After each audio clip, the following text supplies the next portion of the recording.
Mira, mamá, no te lo tomes a mal, pero ya cenamos. El mensaje llegó a las 9:47 de la noche. Lo leí parada frente a la estufa donde el pavo se doraba lentamente desde las 3 de la tarde.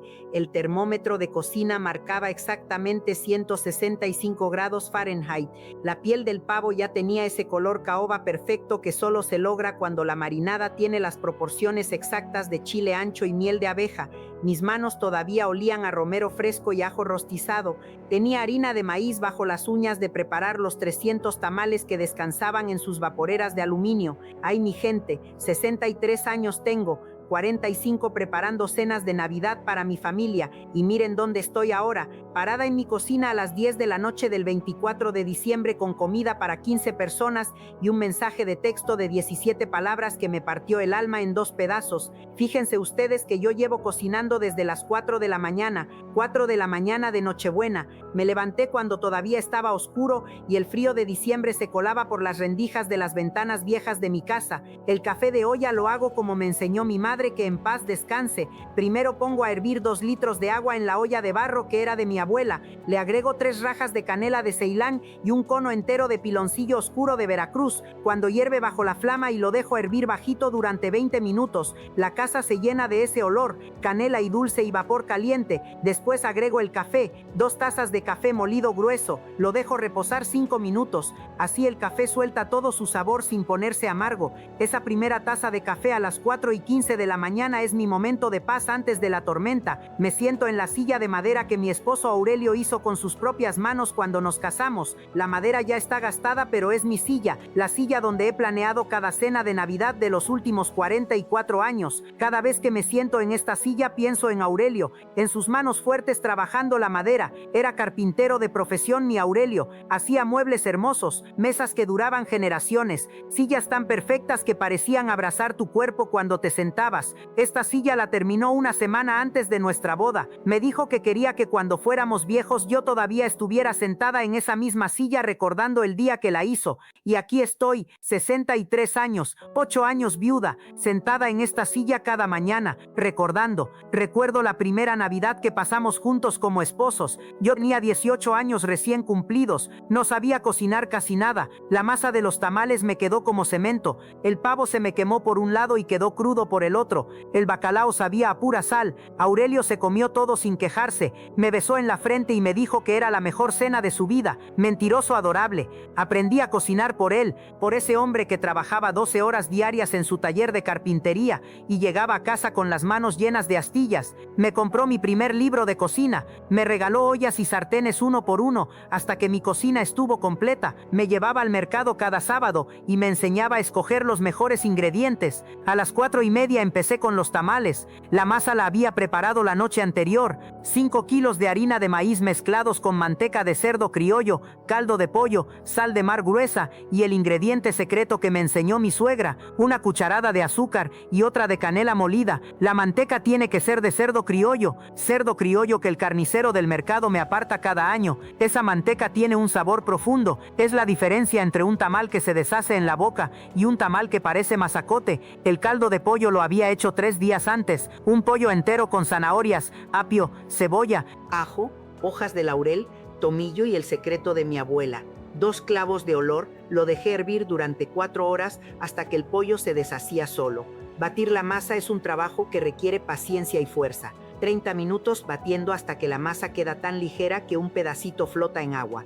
Mis brazos ya no tienen la fuerza de antes, pero me niego a usar batidora eléctrica. La masa se bate a mano o no se bate. Es un acto de amor. Cada vuelta de la cuchara de madera, cada dolor en el hombro, todo es parte del ritual. Mi madre me enseñó a batir la masa cantando. Decía que las manos se te olvidan del cansancio si la boca está ocupada. Así que batía y cantaba villancicos. Los mismos que ella cantaba, los mismos que mi abuela cantaba, los mismos que ahora yo canto sola en mi cocina a las 4:30 de la mañana.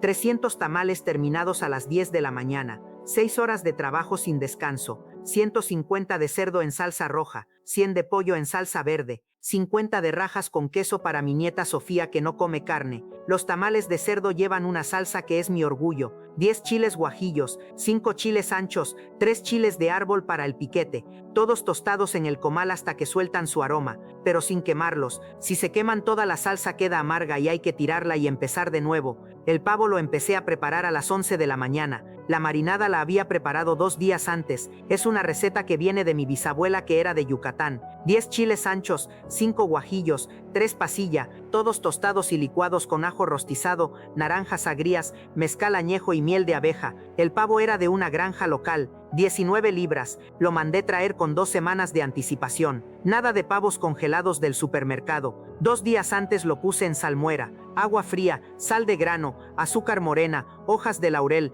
pimienta y tomillo fresco.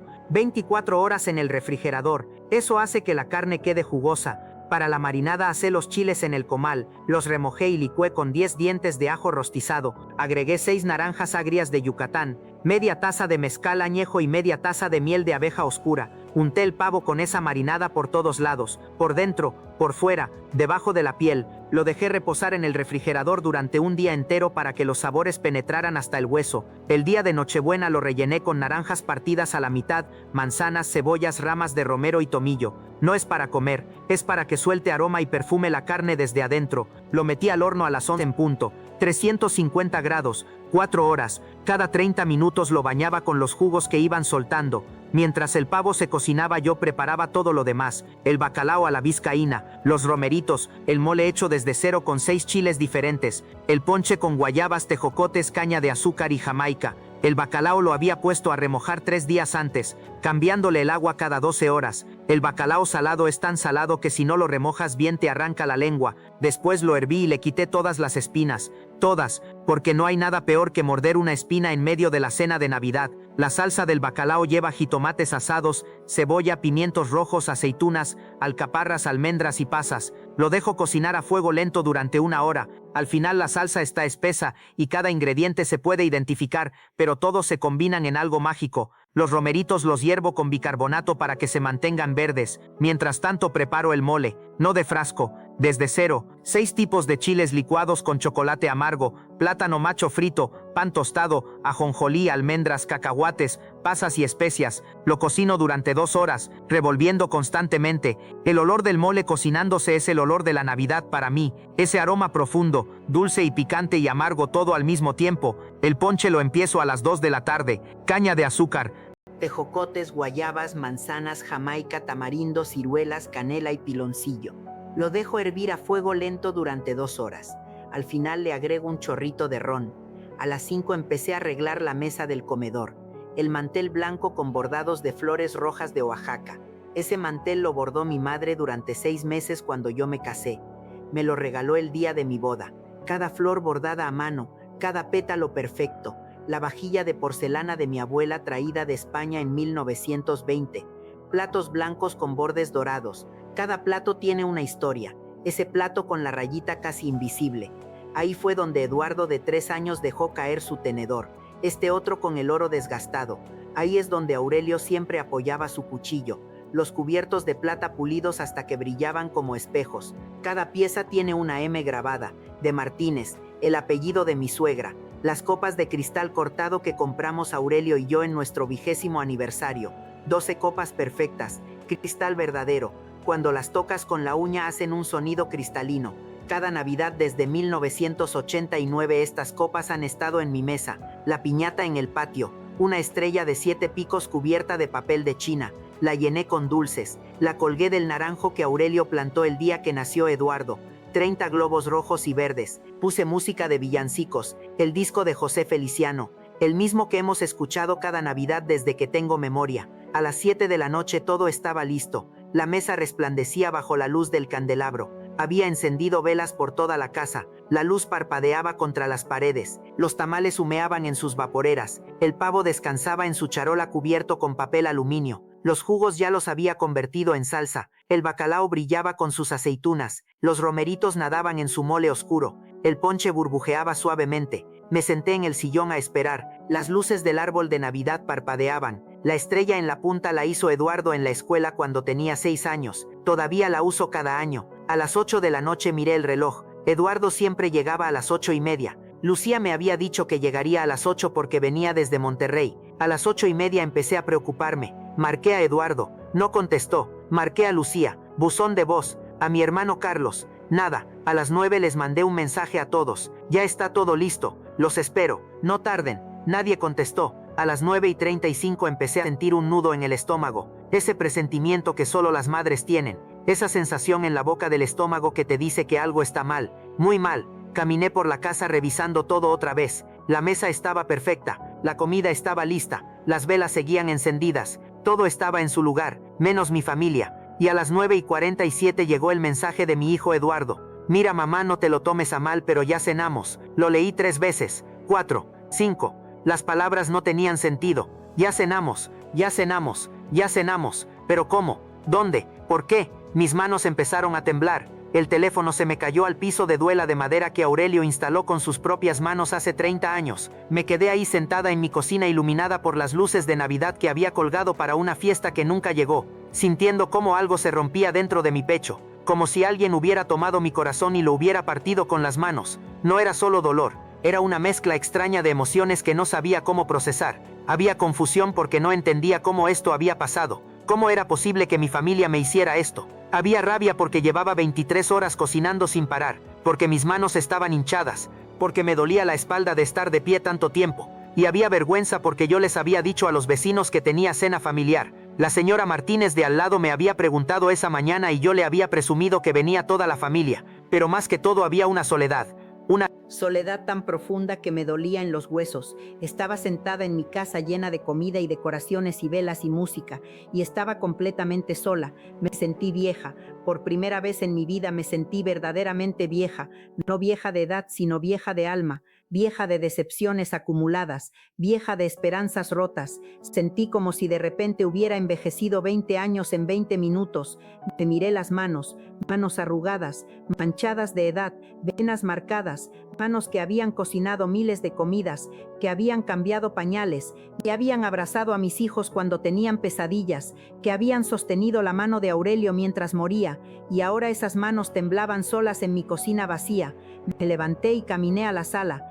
Miré la mesa del comedor, 15 lugares puestos, 15 platos vacíos esperando, 15 servilletas dobladas, 15 copas brillando bajo la luz de las velas, y nadie iba a venir a llenarlos. Lloré como hacía años que no lloraba, desde el funeral de Aurelio, lágrimas que me corrían por las mejillas y me caían en el mantel bordado, lágrimas silenciosas de una mujer que acababa de darse cuenta de que había sido invisible para su propia familia, porque fíjense ustedes que esto empezó hace 3 años, cuando mi hijo Eduardo se casó con Sandra Gutiérrez de Méndez, como le gusta que la llamen ahora. La conoció en su trabajo.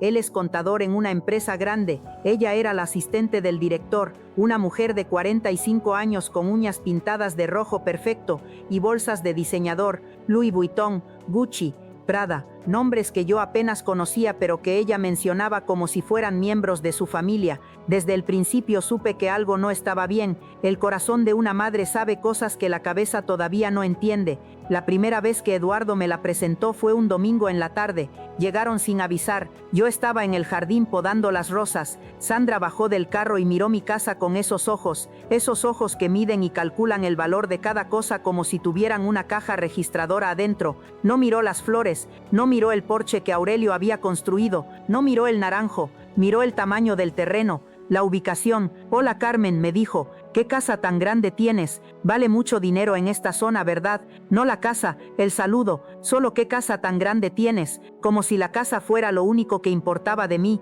porque mi casa está en una colonia que ahora es de las más cotizadas de la ciudad. Cuando mi padre la construyó en 1962, esto era puro terreno baldío. Ahora hay cafés boutique en cada esquina, galerías de arte, desarrolladores inmobiliarios pasan cada mes ofreciendo millones para tumbar las casas viejas y construir edificios de lujo. El mes pasado me ofrecieron 20 millones de pesos, 20 millones, por mi casa y mi terreno. Yo siempre decía que no. Esta casa la construyó mi padre con sus propias manos en 1962. Trabajó de albañil toda su vida construyendo casas para otra gente. Esta fue la única casa que construyó para sí mismo. Aquí nací yo, aquí nacieron mis 3 hijos. Eduardo, Lucía y Roberto, que murió de bebé. Aquí murió mi esposo Aurelio hace 8 años tomándome de la mano mientras el cáncer finalmente lo vencía. Recuerdo ese día como si hubiera sido ayer. Era julio, hacía un calor insoportable. Aurelio estaba en nuestra cama, la misma cama donde habíamos dormido juntos durante 43 años. Tenía los ojos hundidos pero todavía brillaban cuando me miraba.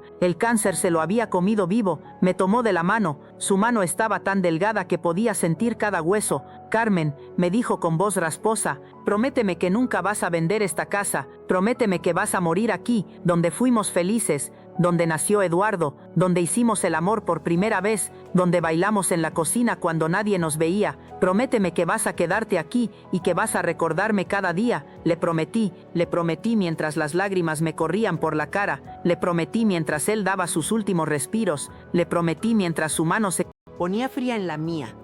Y yo cumplo mis promesas. Esta casa no tiene precio. No es solo madera y cemento y ladrillos. Es cada recuerdo, cada risa, cada lágrima, cada Navidad, cada cumpleaños, cada domingo de comida familiar. Pero Sandra la miraba con ojos de calculadora. Los siguientes 3 años fueron lentos y dolorosos. Sandra poco a poco fue alejando a Eduardo de mí. Al principio eran cosas pequeñas. Eduardo ya no podía venir el domingo porque Sandra había organizado un brunch con sus amigas. Eduardo no podía ayudarme con el jardín porque Sandra necesitaba que la acompañara de compras. Eduardo no podía pasar la tarde conmigo porque Sandra había comprado boletos para el teatro. Yo lo veía suceder y no podía hacer nada. Cada vez que intentaba hablar con Eduardo, él me decía que Sandra era su esposa, que tenía que poner a su esposa primero. Y yo entendía eso. Es correcto poner a tu esposa primero, pero Sandra no quería ser primero. Sandra quería ser lo único. Dejó de venir a las comidas dominicales, luego dejó de llamarme entre semana, luego dejó de contestar mis llamadas. Para Navidad del año pasado vinieron apenas 1 hora, comieron deprisa y se fueron diciendo que tenían una fiesta con los amigos de Sandra. Pero yo seguía cocinando, seguía preparando sus platillos favoritos, seguía esperando que mi hijo volviera a ser el Eduardo que yo crié. Esa noche del 24 de diciembre me quedé en mi silla hasta las 2 de la mañana. Las lágrimas me corrían por las mejillas, pero ni siquiera tenía energía para limpiarlas. Miré los tamales fríos, el pavo que nadie iba a comer, el bacalao que se iba a echar a perder. Pensé en Aurelio, en cómo él nunca me habría hecho esto. Aurelio que llegaba a casa cada día a la misma hora, Aurelio que nunca se perdía una cena, Aurelio que me decía cada mañana que era la mujer más hermosa del mundo, aunque yo tuviera el pelo parado y los ojos hinchados. ¿Qué harías tú, mi amor?, le pregunté al aire vacío. ¿Qué harías si estuvieras aquí? Pero Aurelio no estaba aquí, y yo estaba sola. A las 2:15 sonó el teléfono. Era mi hija Lucía llamando desde Monterrey.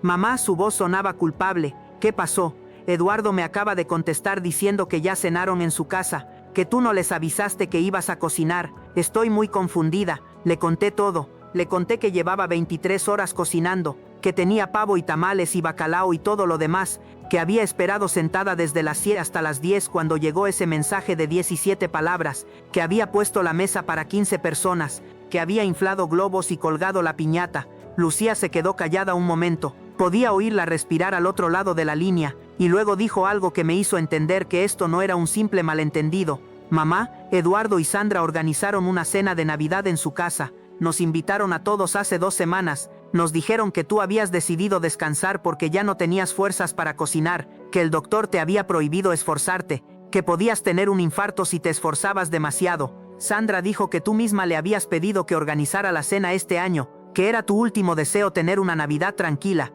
Me quedé helada, la sangre se me fue a los pies. Yo nunca dije eso, Lucía. Yo jamás diría eso. Nunca en 45 años he dejado que la cena de Navidad sea en otro lado. Ni cuando tu abuela estaba viva, ni cuando tu padre estaba enfermo, ni siquiera cuando yo tuve neumonía hace 10 años. Siempre he cocinado la cena de Navidad.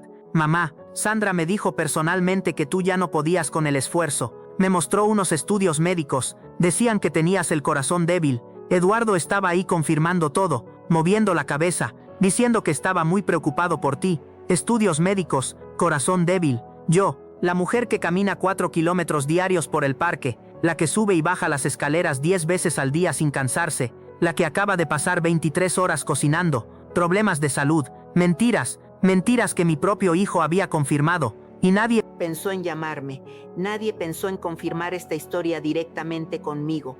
Todos simplemente creyeron. ¿Por qué no me llamaste, Lucía? ¿Por qué no me preguntaste directamente?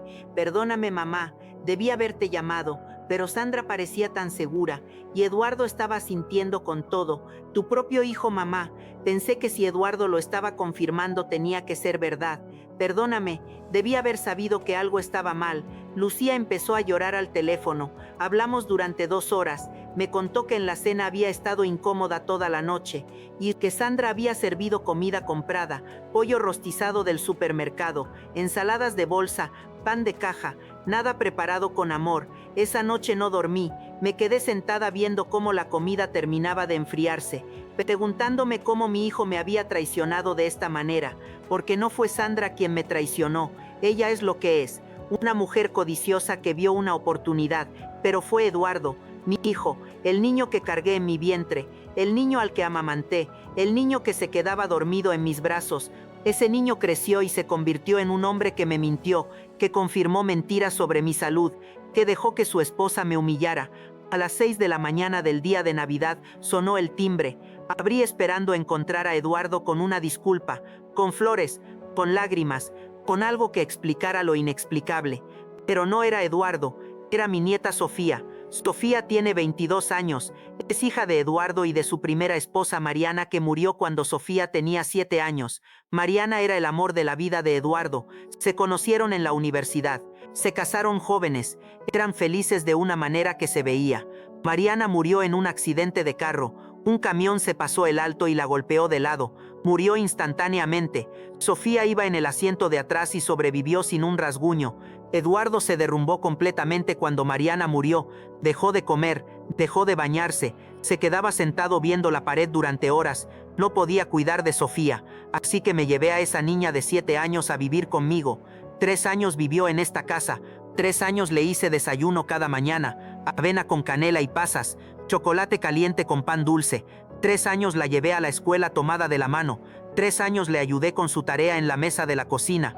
3 años le enseñé a cocinar y a cuidar el jardín. Le enseñé a hacer tamales, a batir la masa hasta que flotara, a untar el relleno sin romper la hoja. Sofía y yo tenemos una conexión que va más allá de abuela y nieta. Somos confidentes, somos amigas, somos 2 mujeres que sobrevivieron pérdidas terribles y salieron más fuertes. Mi nieta estaba parada en mi puerta el día de Navidad a las 6 de la mañana, los ojos rojos como si hubiera estado llorando toda la noche. Traía puesta todavía la ropa de la cena, un vestido verde que le había regalado Sandra. Se veía cansada, destruida. Abuela. Sofía me abrazó con esa fuerza que solo tienen los jóvenes, con esa desesperación de quien necesita consuelo. Vi lo que pasó ayer. Tengo que contarte algo muy importante, algo que debí haberte dicho hace semanas, pero tenía miedo. La hice pasar, la senté en la cocina, le serví tamales que recalenté en el microondas y ponche que calenté en la estufa. La vi comer mientras las lágrimas le corrían por las mejillas. Mientras comía me contó lo que había descubierto. Abuela, llevo meses viendo cosas raras. Sandra siempre está susurrándole cosas a mi papá. Al principio pensé que eran cosas normales de parejas, pero luego empecé a notar patrones. Cada vez que tú llamabas, Sandra le decía a mi papá que no contestara, que tú eras muy demandante, que querías controlarlo, que tenía que poner límites. Hace un mes escuché a Sandra hablando por teléfono con un agente de bienes raíces. Estaba en el estudio con la puerta casi cerrada. Yo pasaba por el pasillo y escuché tu dirección. Me quedé ahí escuchando. Preguntaba cuánto valía tu casa, el tamaño del terreno, la ubicación. El agente le dijo que entre 15 y 20 millones de pesos. Sandra se rió, una risa que me dio escalofríos. Dijo que pronto sería suya, que solo era cuestión de tiempo, que la vieja estaba sola y que con un poco de presión iba a terminar en una residencia para ancianos. Entonces podrían vender la casa y dividirse el dinero, 20 millones de pesos. Esa era la razón detrás de todo. No era preocupación por mi bienestar, era pura codicia. Pero lo peor, abuela, me dijo Sofía limpiándose las lágrimas, lo peor fue lo que encontré en el escritorio de mi papá hace 3 días. Sofía sacó un folder manila de su bolsa. Me lo pasó con manos temblorosas. Adentro había documentos con sellos notariales, lenguaje legal que apenas podía entender, pero entendí lo suficiente. Sandra había convencido a Eduardo de hacerme firmar un poder notarial. No era un simple poder para manejar cuentas de banco, era un poder general amplio e irrevocable. Con ese poder Eduardo podría vender mi casa sin mi consentimiento, podría vaciar mis cuentas bancarias, podría tomar decisiones médicas por mí, podría meterme en una residencia contra mi voluntad. La cita con el notario estaba programada para el 2 de enero, 6 días después de Navidad. Sandra le había dicho al notario que yo era una anciana con principios de demencia, que necesitaba ayuda urgente, que mi hijo estaba desesperado tratando de protegerme de mí misma. Por eso me excluyó de la cena de Navidad, dijo Sofía. Estaba preparando el terreno. Quería que todos en la familia creyeran que tú ya no estabas en tus cabales, que no podías ni organizar una cena, que necesitabas ayuda. Así cuando le pidiera a Eduardo que te hiciera firmar el poder, todos pensarían que era lo mejor para ti. El dolor que sentí en ese momento no se compara con nada que haya sentido antes, ni siquiera cuando murió Aurelio, porque la muerte es natural, es parte de la vida. Duele pero tiene sentido. Esto no tenía sentido. La traición es un dolor sucio, un dolor que te hace sentir estúpida y usada, un dolor que te hace dudar de todo. Si mi propio hijo podía hacerme esto, entonces ¿quién era confiable? Si el niño que crié podía planear robarme mi casa, entonces ¿qué tan equivocada había estado toda mi vida? Abuela, Sofía me tomó de las manos. Yo tengo un plan, pero necesitamos actuar rápido. Tenemos menos de una semana antes de esa cita con el notario. Resulta que mi nieta estaba terminando su carrera de Derecho en línea. Trabajaba en un café durante el día y estudiaba en las noches. No se lo había dicho a Eduardo porque Sandra siempre se burlaba de las personas que estudiaban en línea. Sofía tenía un profesor especializado en fraude patrimonial contra personas mayores. Se llamaba licenciado Héctor Vidal. Tenía 70 años y estaba jubilado después de una larga carrera como abogado, pero seguía dando clases en línea porque le gustaba enseñar. Era una leyenda en su campo. Había ganado cientos de casos defendiendo a ancianos contra familiares abusivos. Sofía lo llamó esa misma mañana desde mi cocina.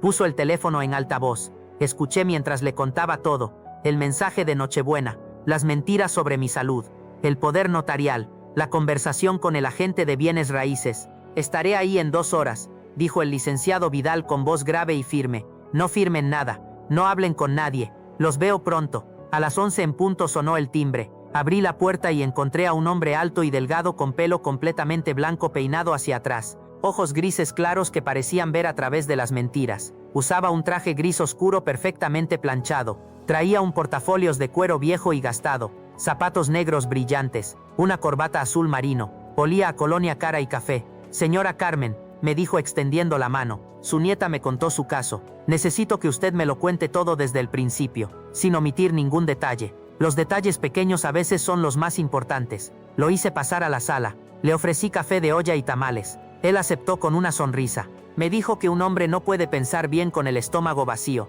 que su difunta esposa siempre le preparaba un desayuno grande antes de los casos importantes. Se comió 3 tamales. Bebió 2 tazas de café. Y mientras comía yo le conté todo.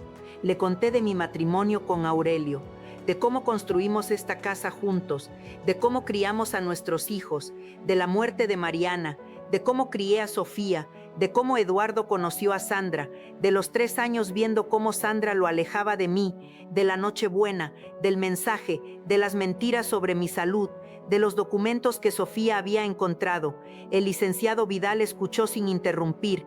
Tomó notas en una libreta pequeña con una pluma fuente. Su letra era perfecta, letra de abogado viejo. Cada vez que mencionaba algo importante levantaba la vista y me miraba directo a los ojos como si estuviera grabando cada palabra. Cuando terminé de hablar se quedó en silencio un momento, se tomó el último sorbo de café, se limpió la boca con la servilleta y luego habló. Señora Carmen, he visto cientos de casos como el suyo en mis 50 años de carrera, hijos manipulados por parejas codiciosas, nueras que ven a los suegros como obstáculos hacia una herencia, esposos que convencen a sus parejas de abandonar a sus padres. Lo que usted está viviendo es tristemente común, pero usted tiene algo que muchas de las personas que he representado no tenían. Tiene a su nieta que la alertó a tiempo, tiene pruebas, documentos, mensajes, y me tiene a mí, y yo no pierdo casos cuando la víctima es inocente.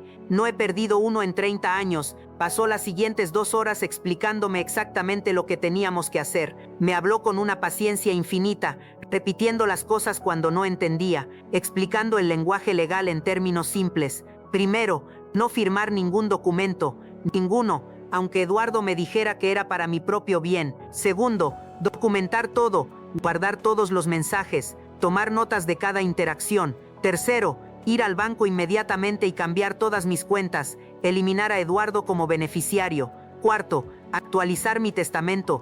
Dejarlo absolutamente claro. Quinto, instalar cámaras de seguridad. Cambiar las cerraduras. Y sexto, el más difícil, prepararme emocionalmente. Porque cuando la confrontación llegara, Eduardo tendría que elegir entre Sandra y yo, entre el dinero y su madre, y yo tenía que estar preparada para la posibilidad de que eligiera mal. Los días siguientes fueron un torbellino de actividad. El 26 fui al banco con el licenciado Vidal, cambié todas mis cuentas, eliminé a Eduardo como beneficiario de todo, puse a Sofía como única beneficiaria. El 27 actualicé mi testamento en el despacho del licenciado Vidal, dejé la casa para Sofía, los ahorros para Sofía, todo para Sofía. Para Eduardo dejé un peso, literalmente, un peso. El 28 instalé cámaras de seguridad, 4 cámaras, una en la puerta de entrada, una en la puerta trasera, una en la sala, una en el pasillo de las recámaras, todas conectadas a mi teléfono. El 29 cambié todas las cerraduras. Un cerrajero vino y puso cerraduras nuevas, de esas que necesitas una llave especial. Le quité a Eduardo la llave de mi casa y esperé. El 30 de diciembre a las 4 de la tarde sonó el timbre. Era Eduardo, venía solo, sin Sandra, traía un folder manila en la mano, el mismo que Sofía había visto en su escritorio, el poder notarial. Mamá, necesitamos hablar. Lo dejé pasar, lo llevé a la sala, le ofrecí café, se sentó en el sillón donde su padre solía sentarse, el sillón de cuero café que Aurelio se compró cuando cumplió 50 años. Mamá, dijo sin mirarme a los ojos, he estado pensando mucho, ya estás grande, esta casa es demasiado para ti sola, sería mejor que vendieras, o podrías venirte a vivir con nosotros. Tenemos espacio, Sandra está de acuerdo, dice que sería bueno tenerte cerca para cuidarte. Lo miré a los ojos, a esos ojos cafés que heredó de su padre. Eduardo, le dije con voz tranquila, antes de seguir hablando necesito que sepas algo, yo sé todo, sé de la cena que organizaron diciéndole a todos que yo estaba enferma, sé de las mentiras sobre mi salud, sé de la llamada con el agente de bienes raíces, sé del poder notarial que traes en ese folder, y sé que la cita con el notario es el 2 de enero. Se puso pálido, completamente pálido, como si le hubieran sacado toda la sangre del cuerpo. Mijo, yo no voy a vender mi casa, no me voy a ir a ningún lado y definitivamente no voy a firmar ningún poder notarial que le dé a Sandra control sobre mi vida. ¿Cómo sabes de eso?, susurró. El que tú y Sandra tienen preparado para hacerme firmar el 2 de enero, el que encontró Sofía en tu escritorio, el que le daría a Sandra control total sobre todo lo que tengo, el que tramitaron diciéndole al notario que tengo demencia. Ese poder, mamá, yo puedo explicar. Sandra me dijo que era solo para ayudarte, para protegerte. Dijo que si algo te pasaba a alguien necesitaba poder tomar decisiones, que era lo responsable. Mijo, para eso existen los testamentos, para eso existen los poderes limitados. Esto que traes aquí es un poder general e irrevocable. ¿Sabes lo que eso significa? Significa que podrías vender mi casa mañana y yo no podría hacer nada. Significa que podrías vaciar mis cuentas. Significa que podrías meterme en un asilo contra mi voluntad. La sorpresa en su cara fue genuina. No esperaba que yo supiera tanto. No esperaba que yo entendiera el lenguaje legal. Sandra me dijo que era solo una formalidad. Dijo con voz débil. Sandra te mintió. Te ha estado mintiendo desde que se conocieron. Sandra me excluyó de la cena de Navidad diciéndole a toda la familia que yo ya no podía cocinar, mientras yo pasé 23 horas preparando comida para todos ustedes. Sandra quiere mi casa, Eduardo. No me quiere a mí, no te quiere a ti. Solo le importan los 20 millones de pesos. Vi cómo la realidad lo golpeaba, como una ola enorme que te tumba y te arrastra. Vi cómo empezaba a atar cabos, a recordar conversaciones, a ver patrones que había ignorado. Pero mamá, Sandra es mi esposa. Yo la amo, tú la amas, mijo, pero ella no te ama a ti. Ella ama la idea de tu herencia, ella ama mi casa, ella ama el dinero, y cuando yo me muera y tú tengas esa herencia, te va a dejar tirado, igual que dejó a su primer esposo, igual que dejó a su segundo esposo. Tú eres el tercero, Eduardo. Investígala. Eduardo se quedó sentado mirando el folder en sus manos. Lo abrió, leyó los documentos como si fuera la primera vez, y tal vez sí era la primera vez que realmente los leía, que entendía lo que decían. Se fue esa noche sin decir nada más. Solo abrió la puerta y salió caminando despacio. como un hombre que acaba de despertar de un sueño y descubre que era una pesadilla. Los siguientes 3 meses fueron los más largos y solitarios de mi vida. Eduardo no me llamó, no me visitó, no respondió mis mensajes. Era como si yo fuera un fantasma. Le mandaba mensajes cada semana. Mijo, ¿cómo estás? Mijo, te extraño. Mijo, te hice tu sopa favorita de lentejas. Nada, ni una respuesta, ni un mensaje de visto. Silencio absoluto. Las noches eran las peores. Me quedaba despierta mirando el techo, preguntándome si había hecho lo correcto. Tal vez debía haber hablado con él más suavemente. Tal vez debía haber fingido que no sabía nada. Tal vez así no habría perdido a mi hijo. Pero luego recordaba la conversación que Sofía escuchó, recordaba las mentiras, recordaba la frialdad con la que Sandra había planeado todo, y sabía que no había tenido opción. Me sentía como si estuviera de luto por mi hijo que todavía estaba vivo, que respiraba y caminaba, y existía pero que había dejado de ser mi hijo. Lloraba todas las noches, lágrimas silenciosas en mi almohada, la misma almohada donde Aurelio había puesto su cabeza durante 43 años. Deseaba que estuviera ahí para decirme qué hacer, pero tenía a Sofía. Mi nieta venía cada fin de semana, llegaba el sábado en la mañana con pan dulce y fruta, pasábamos el día juntas, me ayudaba con el jardín, plantamos rosas nuevas, podamos el naranjo, me enseñaba a usar las aplicaciones del teléfono, y tenía a Lucía, mi hija que ahora llamaba cada noche desde Monterrey. Hablábamos durante horas, me contaba de su trabajo, de su esposo, de sus hijos, conversaciones normales que me hacían sentir menos sola, y tenía al licenciado Vidal, Héctor, porque ya... Para marzo nos llamábamos por nuestros nombres. Héctor venía cada jueves a las 3 de la tarde a tomar café. Al principio decía que era para revisar el caso, pero poco a poco las visitas se fueron haciendo más largas. Ya no hablábamos solo del caso, me contaba de su vida, de cómo había crecido en un rancho en Guanajuato, de cómo se había venido a la ciudad a estudiar Derecho con 14 pesos en el bolsillo, de cómo conoció a su esposa en la biblioteca de la universidad, de cómo estuvieron casados 47 años hasta que ella murió de Alzheimer hace 10 años. Me contaba cómo la había cuidado los últimos 5 años de su vida, cómo ella dejó de reconocerlo, cómo igual la bañaba y le daba de comer y le cantaba las canciones que ella amaba aunque ya no las recordara. Yo le contaba de mi vida con Aurelio, de nuestros 43 años juntos, de cómo nos conocimos en un baile del pueblo. Le contaba del cáncer, de los 2 años viendo cómo Aurelio se iba apagando, del día que murió, y Héctor entendía, porque él también había pasado por eso. A veces traía churros de la churrería del centro, los mismos churros que su esposa amaba, los comíamos con chocolate caliente que yo preparaba espeso y dulce. A veces me ayudaba a resolver los crucigramas del periódico. Él era excelente con las palabras, yo era buena con los refranes. Un jueves llegó con una bolsa de semillas, dijo que había visto que mi jardín necesitaba color. Pasamos la tarde plantando margaritas y pensamientos. Él cavaba los hoyos, yo ponía las plantas. Trabajábamos en silencio cómodo. Empecé a esperarlo cada jueves con anticipación. Los miércoles en la noche ya estaba pensando qué le iba a preparar. El jueves en la mañana me bañaba con más cuidado. Me ponía el vestido bonito, el azul que Aurelio decía que me quedaba bien. Me arreglaba el pelo, me ponía un poquito de perfume. Sofía se dio cuenta antes que yo. Abuela, me dijo un domingo mientras hacíamos tamales juntas, ¿te gusta el licenciado, verdad? Yo sentí que me ponía roja como un tomate. A mis 63 años, no digas tonterías, le dije sin mirarla. Abuela, te pones tu vestido bonito los jueves, te arreglas el pelo, le horneas cosas, lo esperas en la ventana, ¿te gusta? Y sí, me gustaba, no sabía cuándo había pasado. En algún momento entre los cafés y los crucigramas y las pláticas sobre nuestros esposos muertos algo había cambiado. Ya no lo veía como mi abogado, lo veía como Héctor, como un hombre, como alguien que hacía que mi corazón latiera un poco más rápido. Una tarde de marzo estábamos en la mesa de la cocina resolviendo un crucigrama particularmente difícil. Nuestras manos se tocaron cuando los dos alcanzamos el periódico al mismo tiempo. Los dos nos quedamos quietos. Su mano cubría la mía, cálida, áspera de años de trabajo. Sus ojos grises me miraban con una ternura que no había visto en años. No retiró la mano, yo tampoco. Nos quedamos así un momento que pareció eterno y breve al mismo tiempo. Carmen, dijo bajito, me gusta venir aquí, me gusta estar contigo, me gusta cómo huele tu casa, me gusta tu risa, me gusta todo de ti. Y así llegamos a abril. Era un martes común. Yo estaba en la cocina preparando caldo de pollo. Había puesto música. José Alfredo Jiménez estaba cantando cuando sonó el teléfono. Era Sofía. Su voz temblaba. Abuela, Sandra se fue. ¿Qué? ¿De qué hablas? Se fue, abuela. esta mañana, agarró sus cosas y se largó.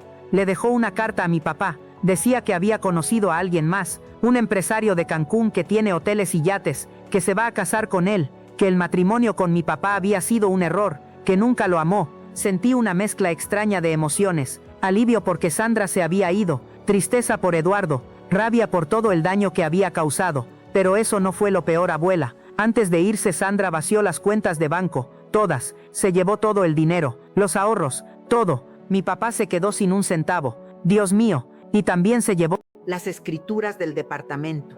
Resulta que hace 6 meses Sandra lo había convencido de poner el departamento a nombre de ella, dizque para ahorrar en impuestos. Mi papá firmó todo sin leer. Ahora Sandra vendió el departamento sin decirle nada y se quedó con todo el dinero. Mi papá llegó ayer del trabajo y había un aviso de desalojo pegado en la puerta. Tiene una semana para desocupar.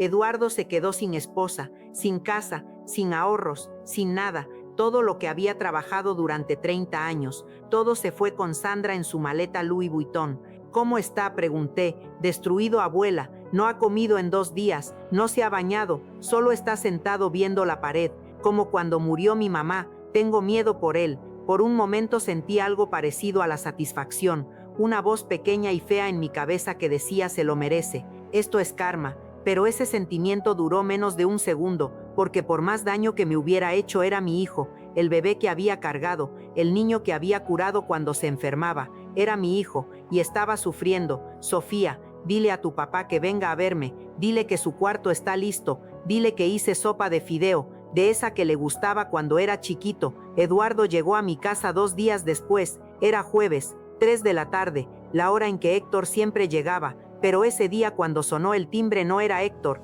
estaba destruido, había perdido por lo menos 10 kilos, tenía ojeras que le llegaban hasta las mejillas, el traje le quedaba grande y estaba arrugado como si hubiera dormido con él puesto. Necesitaba un corte de pelo, necesitaba una rasurada. Parecía un hombre que había envejecido 10 años en 3 meses. Se paró en la puerta viéndome con esos ojos que eran los ojos de su padre, ojos que ahora estaban vacíos, perdidos. Pasa, mijo. Hice sopa de fideo, de esa que te gustaba cuando eras chiquito, y mi hijo de 53 años rompió a llorar como un niño de 5, se derrumbó ahí mismo en la puerta, sus rodillas cedieron y cayó al piso sollozando, un llanto profundo que venía de un lugar muy hondo. Mamá, perdóname, perdóname, fui un idiota, el peor hijo del mundo, te fallé de la peor manera posible, dejé que Sandra me convenciera de cosas horribles. Iba a hacerte firmar ese poder notarial, iba a vender tu casa, iba a quitarte todo. ¿Qué clase de hijo hace eso? ¿Qué clase de monstruo soy? Me arrodillé junto a él en el piso, lo abracé,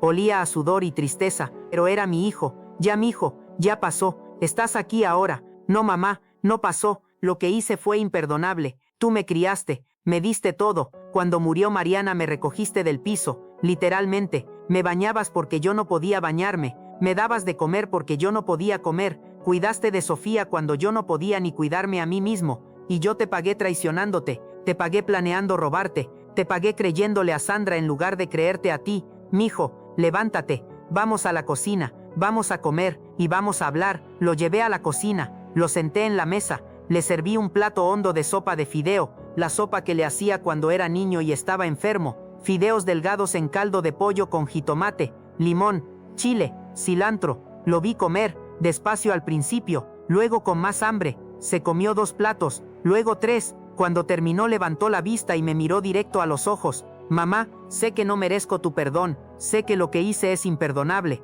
pero necesito que sepas que me arrepiento de todo. Cada decisión que tomé en los últimos 3 años fue equivocada. El perdón, le dije, no se trata de decir que lo que hiciste estuvo bien, no estuvo bien, me lastimaste, me traicionaste, me hiciste sentir invisible e inútil, eso no se borra con un perdón. Lo sé, mamá, pero el perdón se trata de decidir que el amor es más fuerte que el dolor, se trata de decidir que nuestra relación vale más que el daño que me causaste. Pero Eduardo, y escúchame bien, lo que necesito saber no es si te arrepientes, necesito saber que vas a ser diferente, porque el perdón no sirve de nada si vas a volver a cometer los mismos errores. Voy a empezar de nuevo, mamá, desde cero. Voy a reconstruir mi vida. Voy a demostrarte que tu hijo todavía existe. El Eduardo que tú criaste. El Eduardo que respeta a su madre. Y lo hizo. Consiguió trabajo en una empresa más pequeña. Ganaba menos, pero era honesto. Vendió su BMW y compró un carro usado, un Honda viejo pero confiable. Renunció a los restaurantes caros. Se mudó a un departamento pequeño, un estudio con cocina integral, nada lujoso, pero era suyo, limpio, honesto. Pero cada domingo sin falta venía a mi casa a comer. Llegaba a las 12 del día con pan dulce de la panadería. Nos sentábamos en la cocina y yo le enseñaba a cocinar, cómo hacer frijoles desde cero, cómo hacer arroz que no se bata, cómo asar chiles. Pasábamos la tarde cocinando y viendo telenovelas como cuando él era niño, gritándole a la televisión, apostando quién era el malo, riendo. Poco a poco mi hijo regresaba. En julio Eduardo conoció a Patricia. Es enfermera en el Hospital General. Trabaja en el turno de la noche en urgencias. Tiene 48 años. Es bajita y redondita con una sonrisa que ilumina toda su cara. Tiene 2 hijas de un matrimonio anterior, gemelas de 15 años. Es lo opuesto de Sandra en todo. Donde Sandra era alta y delgada, Patricia es bajita y con curvas. Donde Sandra usaba marcas caras, Patricia usa ropa del tianguis. Donde Sandra se arreglaba las uñas cada semana, Patricia tiene las uñas cortas y sin pintar. Es sencilla y humilde y trabajadora. Cuando Eduardo me la presentó, llegaron en el Honda viejo. Patricia traía un pay de manzana que había horneado.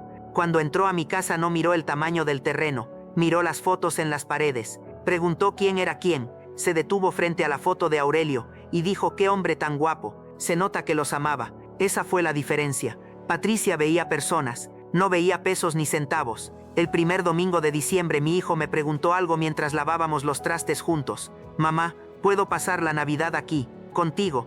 Patricia y sus hijas también, si no es mucha molestia. Mijo, le dije poniendo mi mano sobre la suya, la Navidad siempre ha sido en mi casa, y siempre va a ser en mi casa. Ustedes son bienvenidos, todos ustedes. Ese 24 de diciembre me levanté a las 4 de la mañana igual que siempre, pero esta vez no estaba sola. A las 6 llegó Sofía a ayudarme. Pusimos música, empezamos con los tamales, batimos la masa cantando. A las 8 llegó Eduardo con Patricia y sus 2 hijas. Las gemelas eran tímidas al principio, pero cuando las puse a trabajar haciendo las tortillas para la cena se soltaron. Me contaron de la escuela, de sus sueños. Una quería ser veterinaria, la otra quería ser chef. Y a las 10 llegó Héctor, porque sí, Héctor y yo ya éramos algo más que abogado y clienta. En septiembre me había invitado a cenar, a un restaurante pequeño en el centro, no lujoso, un lugar familiar que había estado ahí desde hace 50 años. Comimos mole, y bebimos mezcal, y hablamos durante horas. Al final de la noche caminamos por el centro histórico. Las calles estaban iluminadas, había música en las plazas. Héctor me tomó de la mano, así,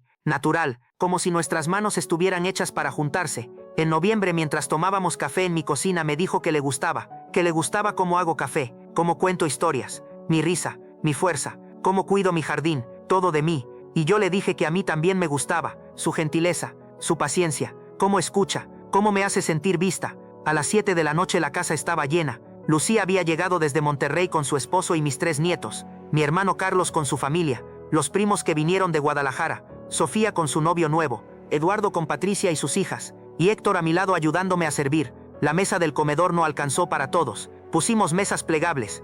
Los manteles no combinaban. Las sillas eran todas diferentes, algunas de plástico que pedimos prestadas a la vecina, pero la familia estaba junta. Mi Eduardo me abrazó en la cocina mientras yo sacaba el pavo del horno, un abrazo largo y fuerte.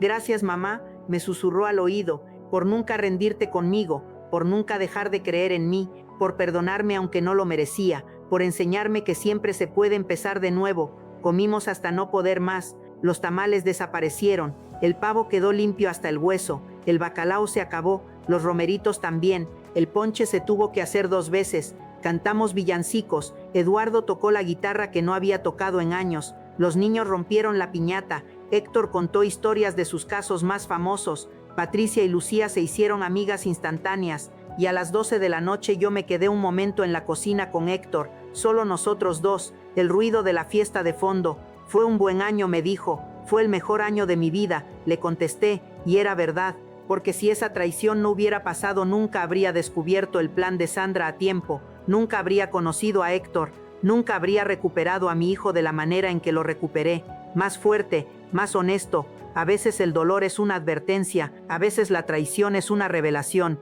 a veces lo peor que te pasa termina siendo lo mejor que te pudo haber pasado. Han pasado 2 años desde aquella Nochebuena del mensaje. Eduardo sigue viniendo cada domingo sin falta. Se casó con Patricia en junio de este año. Una boda pequeña en el jardín de esta casa, bajo el naranjo que Aurelio plantó. Patricia llevaba un vestido blanco sencillo. Eduardo lloraba mientras le ponía el anillo. Sofía fue la madrina. Yo hice toda la comida. 300 tamales, mole, arroz, frijoles, un pastel de 3 leches que hice con mis propias manos. Patricia es todo lo que Sandra no era: generosa, amable, humilde. Sus hijas me llaman abuela Carmen. Los domingos llegan temprano y me ayudan con el jardín, me enseñan canciones nuevas, me hacen reír. Sofía se tituló de abogada con mención honorífica. Ahora trabaja en el despacho de Héctor defendiendo a personas mayores contra el abuso patrimonial. Tiene su propia oficina. Dice que quiere que lo que casi me pasó a mí no le pase a nadie más. Cada vez que gana un caso me llama: abuela, ganamos, salvamos a otra abuelita. Y Héctor, mi Héctor, ya no viene solo los jueves, ahora vive aquí, conmigo. Nos casamos en octubre del año pasado, una boda simple en el registro civil. Lucía y Eduardo y Sofía estaban ahí, Patricia también. Héctor tiene 72 años y yo tengo 65. A nuestra edad no hay tiempo para noviazgos largos. Cuando encuentras a alguien que te hace reír y te cuida y te mira como si fueras lo más hermoso del mundo, lo agarras con las 2 manos y no lo sueltas. Su ropa ahora está en mi closet junto a la mía, sus libros están en mi librero, su cepillo de dientes está junto al mío. Por las noches nos quedamos dormidos viendo películas viejas en la televisión. Esta Navidad voy a cocinar otra vez. 300 tamales, pavo marinado en achiote, bacalao y romeritos y mole y ponche. Pero ya no cocino sola. Héctor se levanta conmigo a las 4 de la mañana. No sabe cocinar nada más que huevos revueltos y café aguado, pero sabe lavar trastes y mantenerme compañía mientras el sol sale. Sabe abrazarme por la espalda mientras revuelvo el mole. Sabe robar probaditas cuando cree que no estoy viendo. Sabe hacerme reír cuando estoy cansada, porque esa es la lección que aprendí. La familia no es solo la sangre que corre por tus venas. La familia es quien elige quedarse cuando las cosas se ponen difíciles. La familia es quien elige volver cuando se ha equivocado. La familia es quien elige amarte a pesar de todo. Y a veces la familia te traiciona, te rompe el corazón en 1000 pedazos. Pero a veces esa misma familia se arrepiente y regresa y te demuestra que la gente puede cambiar, que siempre hay una segunda oportunidad para quien la Busca de verdad.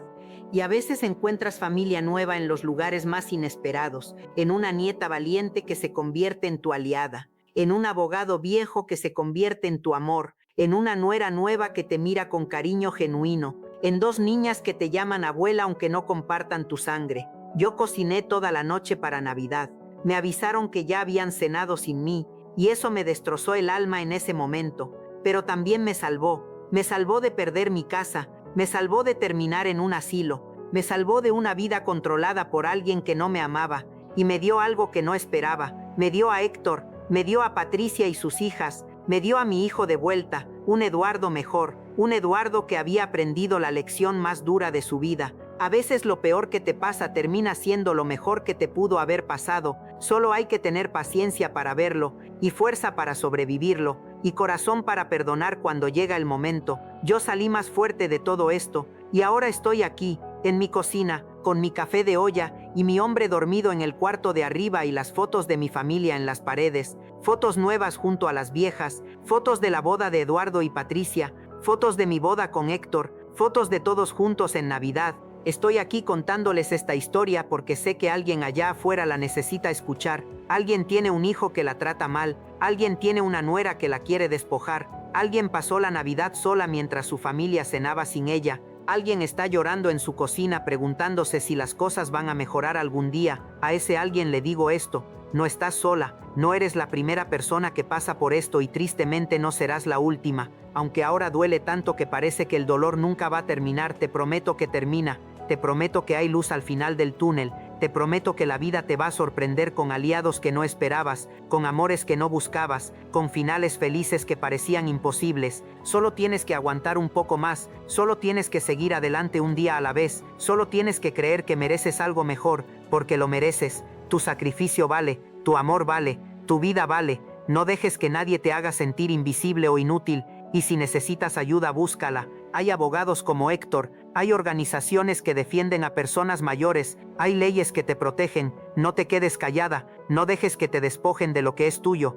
Esa es mi historia, La historia de una abuela que cocinó toda la noche para una cena que nunca llegó a servir. La historia de cómo casi pierdo todo y terminé ganando más de lo que tenía. La historia de cómo mi peor Navidad se convirtió en el principio de mis mejores años. La historia de cómo aprendí que nunca es demasiado tarde para empezar de nuevo, que nunca es demasiado tarde para el amor, que nunca es demasiado tarde para ser feliz. Gracias por escucharme hasta el final, gracias por acompañarme en este viaje, y gracias por ser parte de esta familia que hemos construido aquí, porque ustedes también son mi familia, a su manera, desde donde están. Cada uno de ustedes que me escucha. Hasta la próxima historia, mis queridos, y recuerden siempre, el corazón de una madre sabe cosas que nadie más puede saber, el corazón de una madre perdona cosas que nadie más puede perdonar, pero el corazón de una madre también tiene límites, y esos límites hay que respetarlos, porque como decía mi abuela, que en paz descanse, el que no sabe respetar no merece ser respetado, y el que no sabe amar no merece ser amado, pero el que aprende de sus errores y vuelve con el corazón en la mano, el que hace el trabajo duro de cambiar, el que demuestra con acciones y no solo con palabras, ese merece una segunda oportunidad. Así es la cosa, mi gente, así es la cosa.